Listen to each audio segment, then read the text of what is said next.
Keir Starmer is he's agreeing to up military spending in the UK from the Treasury. He's agreeing to match 2.5% of GDP, which is, I think, is that like the NATO target? That's what we should be spending anyway, I think. So that's his big announcement today. 2.5% of GDP he's going to allocate to military spending in light of, the Russia, Ukraine, Trump-loving Putin aspects and developments that we're all reeling from. 2.5% of GDP, which he says he's going to pay. Like, because everybody's like, where are you going to get the money from? Like only last week we were saying like how market tumult has wiped out Rachel Reeves' like cushion fund that she had. She kept like 9 billion or 12 billion or something to the side just in case something bad happened. Something bad happened. Now she doesn't have that money. So now everyone's like, how could you possibly hope to pay for this military spending? When only 2 weeks, 4 weeks, 6 weeks ago, Rachel Reeves was like, I'm going to ask every single one of my departments, education, health, whoever, you've all got to find 5% efficiency savings. So they were already broke before this military spendathon, this shopping expedition of, new aircraft carriers, new Harrier jets, whatever.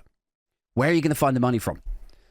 And Prime Minister Keir Starmer is like, he's like, well, it's funny you should ask that. International aid. We're going to basically UK Doge this in all but name. Like, how over in the US, they've been really proud of themselves.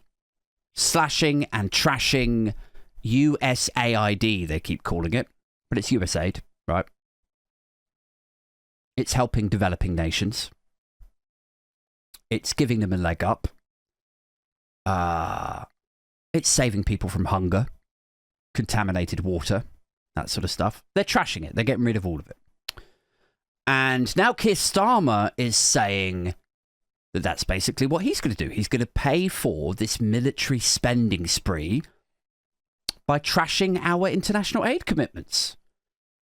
And I don't know about you guys. I'm sure I don't just speak for myself here when I say I am really impressed. I think that's definitely the right move, morally, ethically, politically. I think it's it's definitely the right move. Anything to avoid taxing the rich. I think that's something that we can all agree on in these times of such division, political tribalism, our binary way of thinking about literally everything. Everything becomes a divisive culture war subject, doesn't it, these days?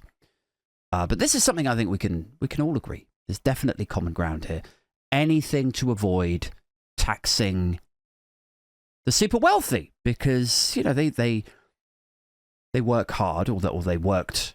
Somebody worked hard for that money at some point, and God bless them. They're the life and soul of this country. What would we do without the billionaires? I ask you, I implore you to answer that question. Just trouble yourself, really terrify yourself for one moment, and just consider, what would this country be like if we taxed the billionaires? If we scared off the billionaires, what would it be like? A lot of the time around the Brexit debates, there was this sort of talk about, if we turn off the immigration tap, where are we going to find the immigrants from? Where are we going to find the workers from? Where are we going to find the labourers, the fruit pickers? Where would we find these guys from if we left the European Union? And I take a similar approach to billionaires. If we scare these poor, vulnerable, brittle souls off, where, oh where, would we be able to find more billionaires? It's, we can't have British billionaires, just like we can't have British fruit pickers, British cleaners, British hospitality workers. They just don't exist. So yeah, it's, I think this is the right move. I'm definitely sold on it.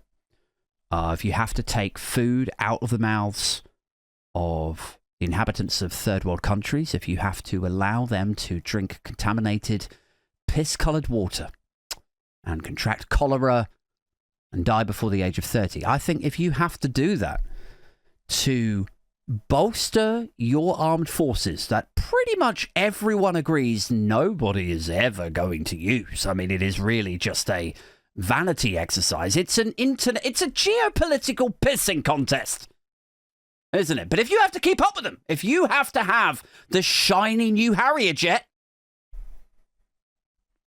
well then, that's what you got to do. Just another